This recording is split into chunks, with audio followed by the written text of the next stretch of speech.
Hello everyone, and thanks for joining this quick tutorial.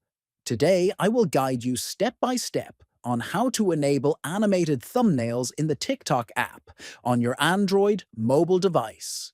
This feature makes your profile more engaging and eye-catching. Let's get started right away.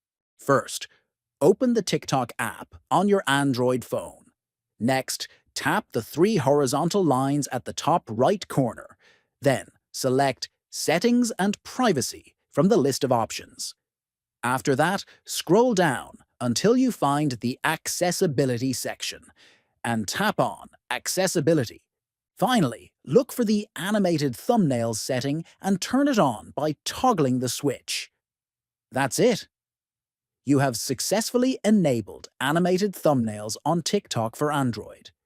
If you found this video helpful, please like, comment, and subscribe for more tips and tutorials. Thanks for watching.